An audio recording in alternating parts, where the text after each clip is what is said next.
Welcome back. Glad you're with us. Just about everyone with a PC, laptop, or smartphone gets slammed every day with unsolicited emails, also known, of course, as spam. Dan Balsam went a lot further than just hitting delete. He actually quit his job, went to law school, and is now making spammers pay big time. Dan, good to see you. Thank you. Thank you for having me on. So tell me, what kind of spam were you getting? The same kind of junk the rest of us get? We all get the same junk. Everything from enlarging various body parts to take a survey, get a free laptop, to adult dating websites full of fake profiles. Yeah, that's the fun stuff. So let me get this straight. As we said, you quit your marketing career, then you went to law school, and now you sue the people who send spam email. How successful has that been for you?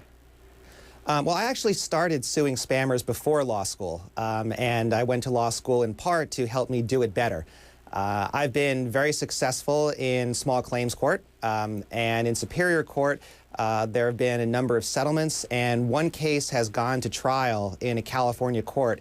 I was represented by my attorney, Timothy Walton, and we sued successfully Trancos Inc. for spamming, and that case is on appeal right now. So it's going pretty well for you, in other words. Yes, it is. Would you say, in your experience, that spamming has gotten better or worse since you took up the cause, which was, what, about 8 or 9 years ago or so? Yes, I started in 2002. Unfortunately, spam has gotten worse. It's pretty much acknowledged that the federal Can Spam Act has been a disaster. Spam has increased dramatically since that law was passed, and I believe in part it's because the federal law does not let the individual recipients do anything about it.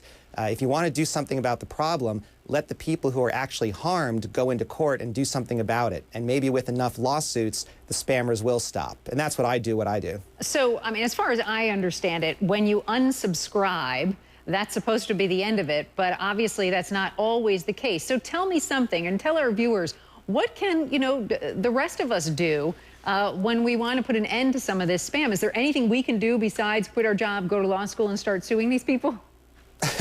Well, again, I would encourage people to sue spammers without going to law school, but the common wisdom is actually that you're not supposed to unsubscribe. If it's a merchant that you know that you may have signed up for in the past and now you've changed your mind, someone reputable, it's probably okay. But if you get random spam that you've never heard of in the first place, you never opted in, the common wisdom and the attorney generals, all major internet service providers, all say that you're not supposed to unsubscribe. And the reason is that by doing so, you confirm to the person on the other end that there's a real person there who checks that email address, who cares about it, and that's likely to get you more spam from that spammer itself, and when that spammer sells your email address to his buddies. Well, So I think the short answer. Don't let them know you're there. Right. It's often better to just not unsubscribe. And if you want to set a filter to block it, if you can, or report it to the Federal Trade Commission, report it to your internet service provider. Most of the email services have ways that you can report spam to them to help them improve their filters. So I would recommend doing that. Dan Balsam, you are a hero to a lot of people using computers these days. I'm sure you've heard that before.